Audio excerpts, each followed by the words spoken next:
Frank, there we go. You finally got them together at a press conference. The fight is finally happening. You excited to show this to the world today? I'm very excited. I mean, we're on a roll, aren't we? With what we've done in the last few years with BT, it's just been fabulous. And these two guys fighting each other is the creme de la creme. We got them there with Joe Joyce, Daniel, and Nathan. I believe the three best heavyweights, the next generation of heavyweights in the world, no doubt about that. And whilst Tyson and AJ, and certainly in the case of Deontay Wilder, are fighting in the States, which their fights will be coming in the UK, 4s, 5s in the morning. These guys have got a great chance to get exposure, become the next big thing. So whoever wins this fight is going to be the next big thing. Hopefully then they will fight Joe Joyce, which will be a tremendous fight. But by the time Tyson comes back or AJ comes back, then these are the guys they're going to have to fight. These will be the fellas who I think will be in the mandatory position. So it's a great time for British boxing, certainly British heavyweight boxing. Great time for boxing on BT.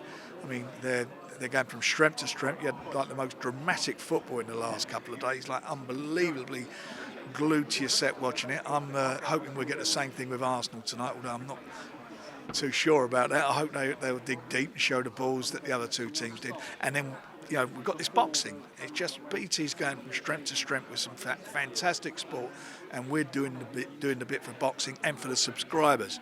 These shows are not pay-per-view, they're for the subscribers. They are pay-per-view shows, but they're for the subscribers.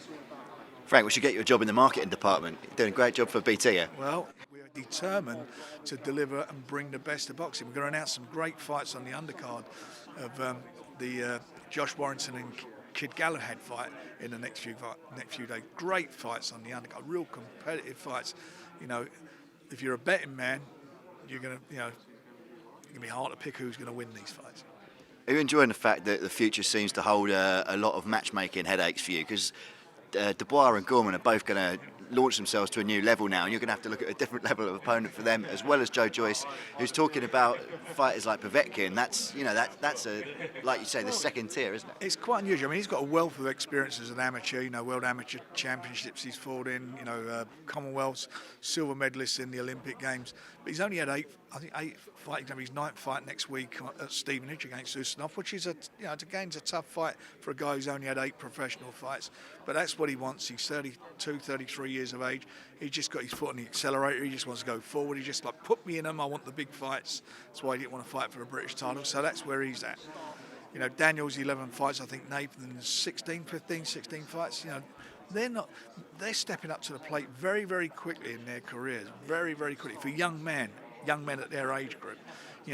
They've not had Olympic experience and World Championship experience as had at senior level, as had Anthony Joshua, for example. They're going straight in, so they feel they've got tremendous self-belief in their abilities. They all think they're the winners, whoever fights who, which is great.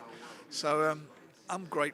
I'm really pleased to be a part of it, and working with them, and obviously delivering to our subscribers on BT. And I'm really feel good about it. Whoever wins or loses the fights, they're still going to be there or thereabouts. They're young men; they'll still be there. So there's some really big fights to be made, heavyweight division, over the next couple of years, and we're going to see the best of them on BT. Obviously, I was talking in that press conference there of Daniel Dubois always being a frank fighter. It took Nathan 9 fights, I believe, to sign up with you. How soon did you know, with both of them, once they came to you, how soon did you know that this was going to be a fight on the horizon, like a massive, the O2 Arena is a big arena. How soon did you know, when you first met these lads, that they were going to be headlining that some way down the line? Well, I knew there'd been a rivalry in the amateurs, and I knew there would be eventually it would happen. I didn't think it'd happen as soon as this, and I'll be quite honest about it. If I had my way, it wouldn't be yet. I'd be giving it at least till the end of the year. But when Joe informed the board, as we mentioned earlier, what his intentions were, Nathan was the next guy in, and neither of them would pull out the fight. So the fight made itself. I mean, you hear them talk. They do it respectfully. It's not like that, trash talk. They do it, but there's no love lost there, and I think they've got respect for each other, but this is a fight that they both had been focused on, and they knew would happen when they turned professional. You're excited to see Daniel Dubois get a bit animated, get a bit of needle involved with him, because we see him always be quite calm, but with this one there's potential perhaps for it to boil over. Well, whether it does or it doesn't, the thing about him, he's still a young man. He's quite introverted as far as, that I think he's one of those guys, who do his talking in the ring. And, Nathan's a very respectful young man too. But, with Daniel, it's I'll let your fist do the talking. And that's how it is. I mean, he reminds me of sort of the way he is, like a young George Foreman. You couldn't get a quote out of George Foreman. When he's second coming, when he came back, he's second coming, you couldn't shut him up. But that's how it is, and letting people grow into things. So, it's going to be an intriguing night. It's going to be a fantastic night and a great fight, but it's going to be intriguing to see who comes out on top. And like you said, win, lose or draw, well, let's hope it's not a draw again, but the win or lose, each fighter is going to come out with an improved profile, you think, and even the loser, you think you'll be able to bring them back up because they're both so young? I think it's going to, I do, and many years, well, many years, not that long ago, it's probably about 8-9 years ago, maybe a bit longer than that, I did, probably around the same stage as these two guys out, I did James DeGale and George Groves, and everybody went, oh, there was massive rivalry with them two. And it was very early in their careers. And it was a very close fight. I thought James just won it, but it could have gone either way, and George got the nod. But the bottom line of it all was they both went on won world titles. It's not the end of the world. And someone like Derek Chisora, who's lost big fights, has lost probably 99% of them. He still gets involved in big fights and still is part of the scene. So I think these guys are far more talented than Derek Chisora, and I think they've got great futures in front of them for the winners and the losers. Whatever happens, they're going to be there. The winner's obviously going to get all the glory as it happens. But as you said earlier on, it could, if it's not a draw, but if it's a draw, it's going to be a good fight.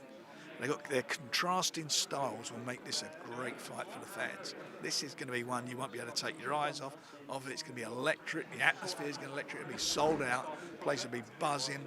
And we're going to see, I believe, something special. And we're trying to find Joyce an opponent for that night as well. You talked about Derek Chisora, someone who claims priced himself out. A few people priced themselves out. Should Joe take that as a massive compliment that these prices are coming in so high? Well, for a guy who's only eight pro fights, you would think so. I mean, he's got to get through Ustinov first next week. I hope nothing goes wrong with that. But which is for a fellow having his 8th pro fight is a tough fight for him. But he comes through that. He's on again on the 13th. If it's I don't think it'd be Derek Chisora because of what the ridiculous sums of money that has been mentioned. But we would be looking at a top 10 opponent for him, a world-ranked boxer for him. Whatever happens, that's what he will have. Somebody of that ilk, which says a lot about him. He's made it very clear he wants to fight the best. He wants to get there as quick. He's not looking for any. He's not saying I'm 21 years old or 22 years old. I've got time on my side. He's made his mind up. 33, get me in there. I feel that the amateur experience that I have and my age and my maturity gets me through all that.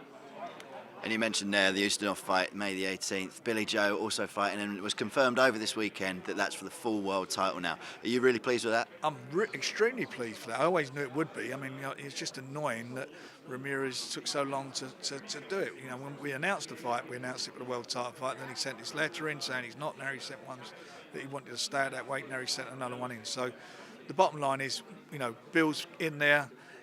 He does the business, and he's not overlooking. He's not fought at that weight before, and he's fighting a guy who's started off, I think, he's a cruiserweight, then went to light heavyweight. Now he's fighting at super middleweight. But since he's been at super middleweight, he's never lost a fight. So for Bill, he's got to be, settled down at super middleweight division, and he comes through it. He's well and truly in the game. And looking at that fight that took place the weekend with Canelo and Jacobs. And if Bill gets to be in, and he's still a young man, if he can fight like he fought Lemieux, he's got the beat of them all day long. He keeps mentioning that he wants to do 3 fights this year. He wants to keep himself really busy. Do you think winning that title on May the 18th, should he do it, do you think that opens lots of doors at both weight divisions? It does, and he's got to focus, and he can't, Bill's problem in the past was if he, it's difficult for us to say, right, we get a date, right, you're going to be fighting, you're fighting, what's his fights in May, so your next one, say, for example, you're fighting in September, and you've got a venue, but I don't know who's going to be fighting yet. I've got to get that done, and he can't focus on that. So his problem was he wasn't training. He has to have something to aim for. But I think Ben Davison has sort of got him sorted out now regarding that. You know, he's been on top of his his training schedule, and I think he's learned a lot from Tyson Fury, who also used to blow up in between fights. Who's now, I mean, I see him on Saturday. Tyson, he looks better conditioned than when he fought Deontay Wilder. There's no doubt about that. So if he's got that mentality and he's in that camp, and that camp's like got a winning mentality, got a fitness mentality, that's going to be great for him. And the world, as I said, oyster, lobster, whatever you want to call it, it's his, provided the champions will step in the ring, because he's an avoided fighter, and he's avoided for a reason. Well, I can let you know, he told us that he was going to have 2 weeks of fry-ups and he's getting straight back in the gym after fight night. So you're going to have to make sure on the 2-week deadline, right, no more fry-ups. Well, I'm not be phony about that. If he's not learnt now, he'll never learn. So I'm quite sure he has. He's matured a lot, and I'm quite sure he knows what he's got to do. And do you think the Billy Joe Saunders future can be one of those ones that's going to be based just here, or do you think his future might take him over to the States as well? I don't know. He's got to go. He's got to go where he can get the fights and make the money. And if it's the States, so be it. That's what it'll be. If it's here and we can do it, we'll try and do them here. The disadvantage you have to fighting the likes of, say, a Canelo or a Golovkin, it's got to be prime time US for their pay-per-view market, which is much bigger than the market is here. So that's what normally happens, and it's not something new. That's what's happened forever. And you mentioned there's a few fights been announced for the undercard of the Warrington-Galahad fight on June the 15th. Press conference next week. I imagine by that point there might be another fight to announce involving Anthony Yarde, your fighter, over in Russia. I'm hoping we can announce that quicker. You know, we're pretty much there with the negotiations, so fingers crossed we get it over the line and everyone signs off and we can get it on and announce it. Would you be really pleased for that fight to happen as well? Because it silences a lot of the Anthony Yarde doubters. He's obviously done so well in his career so far, but his opponents have often kind of come under criticism. You can't criticise. I don't know why. I mean, I don't know why. You tell me, has Dubois fought anybody with the wealth of amateur experience that he had going to the Olympics? He fought better opponents than Anthony? The answer to that is no. Look at the records. That's what guys never been stopped. You can say that to the cows come home. When it comes down to it, he steps up to the plate. He's in there, and he's fighting one of the best light heavyweights in recent years. Go and ask Nathan Cleverly how hard this fella punches. That's who he's in with. Who lost the fight against Alvarez, and I didn't think he'd win the return, and won the return. So he's there, and and if we're in Russia, we're in his backyard. So whatever the result of that fight is, hats off to Anthony for stepping up to it and the self-belief that he has. He's a tremendous puncher. He can box. He's a fitness fanatic. Whatever the outcome of this fight is, all he can do is learn from the fight. It won't be the end of the world for him if he did get beat, but I believe he can go and upset the odds as far as all the outsiders are concerned. Been to Russia before? Yeah, I have, but this is not in Moscow. This fight, when they announce it, so we're going to wherever we're going. I'm sure you'll find a nice enough hotel. Frank, it's been a pleasure as always. Cheers, mate. Thank you very much.